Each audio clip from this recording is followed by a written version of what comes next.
계속해서 고린도전서 15장의 말씀입니다. 어제 본문에서 바울은 이 죽은 자의 부활에 대해서 말씀을 했습니다. 그러니까 이 죽은 자의 부활이라고 하는 것은 육체적 부활을 말하는 거죠. 그러니까 바울은 부활이 없다, 특별히 이제 육체적 부활이 없다라고 생각한 고린도 교인들에게 분명하게 이 죽은 자의 부활, 육체적 부활이 있다라고 이렇게 항변을 사실은 이제 말씀을 이야기를 했습니다.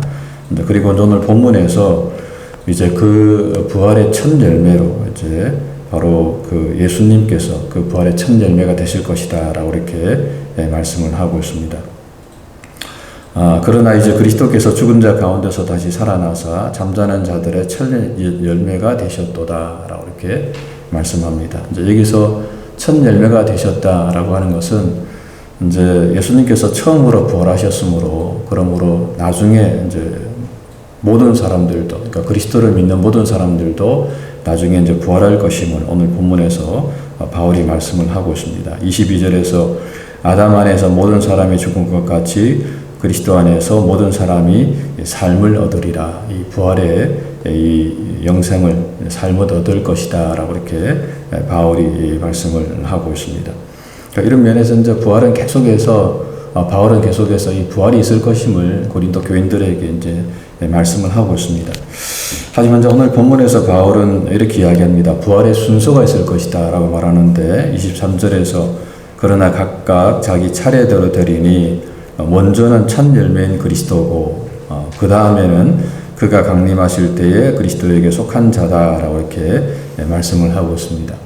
여기서 이제 그가 강림하실 그리스도에게 속한 자, 그러니까 그가 예수님께서 강림하실 때에 그리스도에게 속한 자라고 하는 것은 이제 이미 이제 천국에 가 있는 성도들이겠죠. 그러니까 예수님께서 재림하실 때에 이제 그 천국에 있는 성도들이 부활의 몸을 입고 다시 그 윗땅에 예수님과 함께 강림하실 것임을 이제 말씀을 하고 있는 겁니다. 그렇게 부활이 완성이 될 것이다 라고 이렇게 말씀을 하고 있습니다. 그러면서 바울은 이 부활과 더불어 이제 결국에 이제 세상의 종말이 오게 될 것이고 이제 최후의 승리가 일어나게 될 것임을 오늘 본문은 말씀을 합니다. 24절에 보게 되면 그 후에는 마지막이니 그가 모든 통치와 모든 권세와 능력을 멸하시고 나라를 아버지 하나님께 바칠 것이다 라고 이렇게 말합니다. 그리고 이제 예수님께서 모든 원수를 하나님의 발 아래에 둘 때까지 두게 될 것이고 그때 반드시 왕노릇 하시리니 맨 나중에 멸망받을 원수는 사망이니라 라고 이렇게 말씀을 하고 있습니다. 사실은 이 본문이 그러니까 이 바울이 고린도 교인들에게 이 본문을 고린도 교인들이 이해했을는지는 잘 모르겠습니다. 그러니까 오늘날 우리들도 이 본문을 읽으면서 지금 바울이 뭘 말하고 있는 건가 사실은 우리가 잘 모를 때가 있는데 이 본문은 사실은 이제 이 세상의 종말에 이루어질 일에 대해서 바울이 이야기하고 있는 겁니다. 그러니까 예수님께서 부활하신 예수님께서 후에 강림하실 것이고 그때 예수님 강림하실 때에 천국에 있는 하나님이 있는 모든 성도가 함께 강림하게 될 것이고 그때에 세상의 종말이 오게 될 것이고 이제 하나님의 나라 천년왕국이 이 땅에 이루어질 것이다 라고 하는 것을 사실은 이제 바울이 이야기하고 있는 거죠. 그리고 제일 마지막에 멸망받을 원수가 사망이다. 그래서 이제 요한계시록에서는 다시는 곡하는 것이나 애통하는 것이 있지 않을 것이다. 사망이 있지 않을 것이다 라고 이렇게 이야기하는 것을 좀 볼 수가 있습니다. 이런 면에서 영원한 하나님의 나라가 부활로 말미암아 나중에 이루어지게 될 것임을 오늘 본문에서 바울이 이야기를 하고 있다라고 하는 것입니다. 그리고 이제 오늘 본문 마지막으로 바울은 그렇게 이야기합니다. 그러므로 이 부활을 믿는 그러니까 부활이라고 하는 것이 얼마나 중요한 거에 대해서 다시 한 번 더 좀 말씀을 하고 있습니다. 특별히 이제 29절에서 만일 죽은 자들이 도무지 다시 살아나지 못하면 죽은 자들을 위하여 세례를 받는 자들이 무엇을 하겠느냐, 어찌하여 그들을 위하여 세례를 받느냐라고 말하는데 이 말씀은 그 당시 이제 고린도 교회에서 고린도 지역에서 죽은 자들을 위한 세례가 있었던 것 같습니다. 그러니까 죽은 자들에게 세례를 베푸는 그런 관행이 있었는데 바울이 말하기를 아니 너희들 죽은 자에게 왜 세례를 베푸느냐 부활이 있기 때문에 그렇게 세례를 베푸는 것이 아니냐라고 이렇게 이야기를 하는 겁니다. 그러면서 또 어찌하여 우리가 언제나 위험을 무릅쓰리요 라고 말합니다.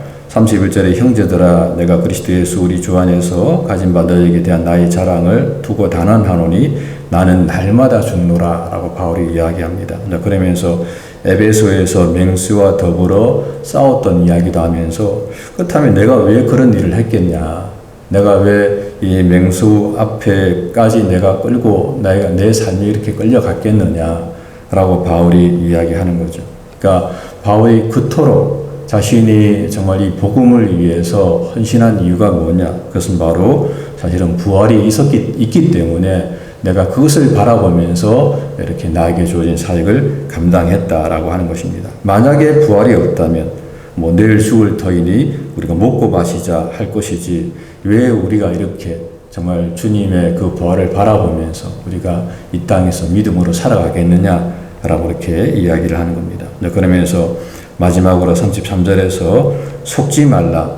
악한 동무들은 선한 행실을 더럽히나니 깨어 이를 행하고 죄를 짓지 말라.